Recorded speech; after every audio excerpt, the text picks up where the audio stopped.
Hello guys, welcome to my kitchen channel. આજે આપણે બનાવવાના છીએ મકાઈના અને દૂધી કેપ્સિકમ એકદમ નેચરલ. તમે ક્યારેય આવા ઢોકળા નહીં ખાધા હોય એવા ઢોકળા આપણે બનાવવાના છીએ. તો ચાલો ફટાફટ બનાવવાનું સ્ટાર્ટ કરી લઈએ. અને જો તમે અમારી ચેનલ પર નવા હોય તો સબસ્ક્રાઈબ કરવાનું ભૂલતા નહીં. તો આપણે એક દૂધી, 2 કેપ્સિકમ અને બાફેલો મકાઈ લઈ લીધો છે. તો એક ડીશમાં આપણે મકાઈના દાણાને આ રીતે એકદમ સરસ રીતે ચોપ કરી લઈશું. તો આખો મકાઈ મેં સરસ રીતે કટ કરી લીધો છે. તો હવે તેને મિક્સર જારમાં ટ્રાન્સફર કરી લઈશું બધા જ મકાઈના દાણાને.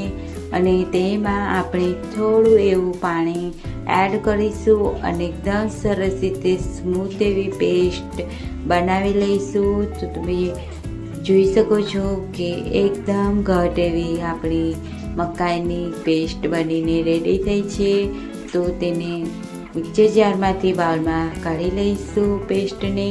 અને કેપ્સિકમને આપણે કટ કરીશું. તો તેનો વચ્ચેનો જે બીજાવાળો ભાગ છે તેને કટ કરી લઈશું. અને મિક્સર જારમાં આપણે કેપ્સિકમને ઝીણું ઝીણું ચોપ કરી લઈશું. તો 2 કેપ્સિકમને મેં ચોપ કરી લીધા છે. ત્યારબાદ આપણે અડધી દૂધી એડ કરીશું તેમાં. તો 2 ભાગ કરી લીધા છે. અને આ રીતે જે દૂધીની છાલ છે તેને કટ કરી લઈશું, ધોઈ લઈશું. અને એકદમ સરસ રીતે તેને આપણે આ રીતે કટ કરીશું.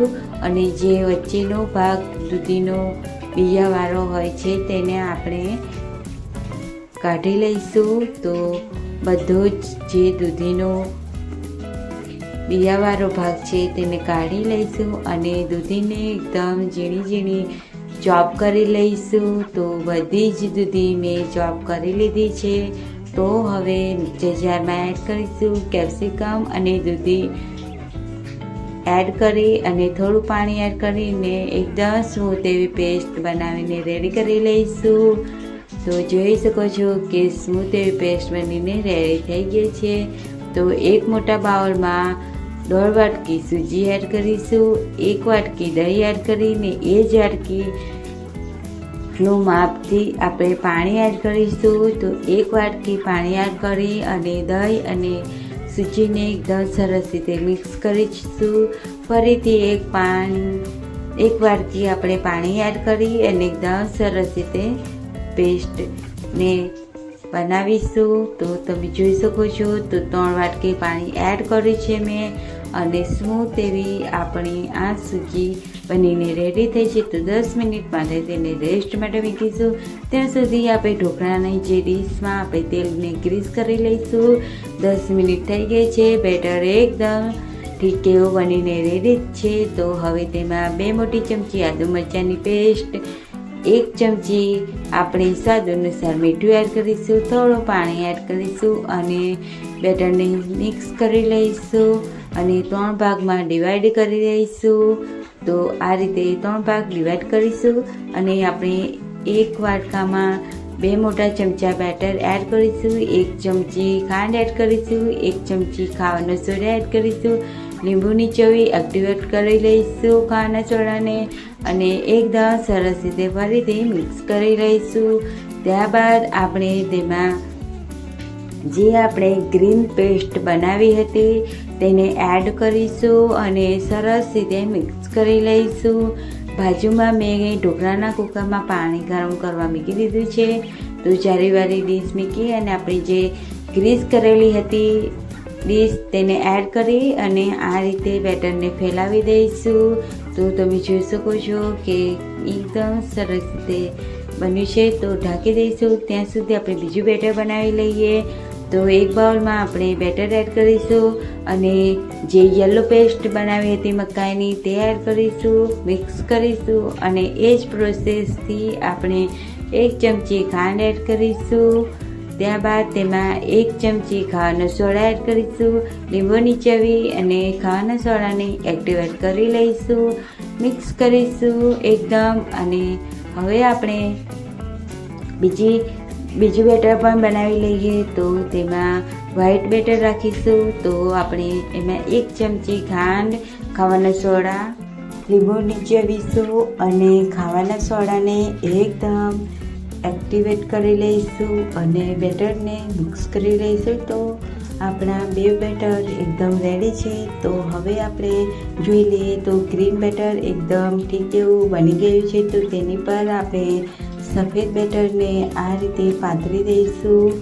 તો સરસ રીતે પથરાઈ જાય એટલે આપણે તેને થવા દઈશું અને 5 મિનિટ કૂક કર્યું છે વ્હાઈટ બેટર. ત્યારબાદ મેં યલો બેટરને પણ એકદમ સરસ રીતે પાથરી દીધું અને એકદમ ઢોકળાને 20 મિનિટ માટે કૂક થવા દીધા હતા. તો આપણે ડીશને નીચે ઉતારી અને તેને ઠંડુ થવા દઈશું અને ઢોકળાને ઠંડા થઈ ગયા બાદ એકદમ સરસ રીતે આ રીતે ચોરસમાં કટ કરી લઈશું.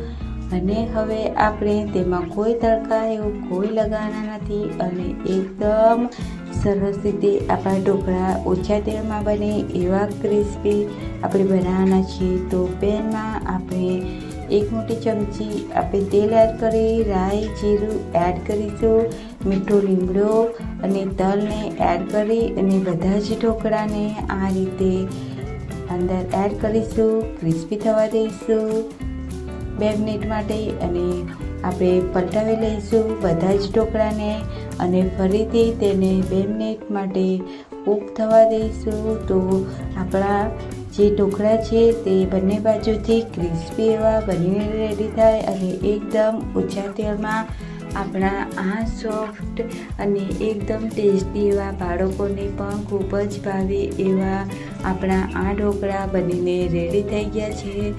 તો તમે જોઈ શકો છો કે એકદમ સરસ એવો કલર આવ્યો છે. તો હવે આપણે સર્વિંગ પ્લેટમાં સર્વ કરી લઈએ બધા જ ઢોકળાને. તમે આ ઢોકળા બાળકોને લંચમાં કે બ્રેકફાસ્ટ માટે આપી શકો છો. ખૂબ જ ટેસ્ટી એવા લાગે છે. જો બાળકો દૂધી મકાઈ ના ખાતા હોય તો આ રીતે બનાવીને આપશો તો જરૂરથી ખાશે. ઉપરથી આપણે ધાણા અને મકાઈના દાણા એડ કરી અને આપણે સર્વ કરીશું. ચાટ મસાલો છાંટીશું અને તમને હું તોડીને પણ બતાવી દઉં કે આપણા આ ઢોકળા કેવા બન્યા છે અંદરથી. તો તમે જોઈ શકો છો કે એકદમ નેચરલ કલર આપણા ઢોકળામાં આવે છે. તો યલો, વ્હાઈટ અને ગ્રીન એવો કલર આપણે આવે છે ઢોકળાનો, ખૂબ જ ટેસ્ટ એવો. તો જરૂરથી ટ્રાય કરજો આ ઢોકળા. તો આવતા વિડીયોમાં મળે આવી રેસીપી માટે. ત્યાં સુધી બાય.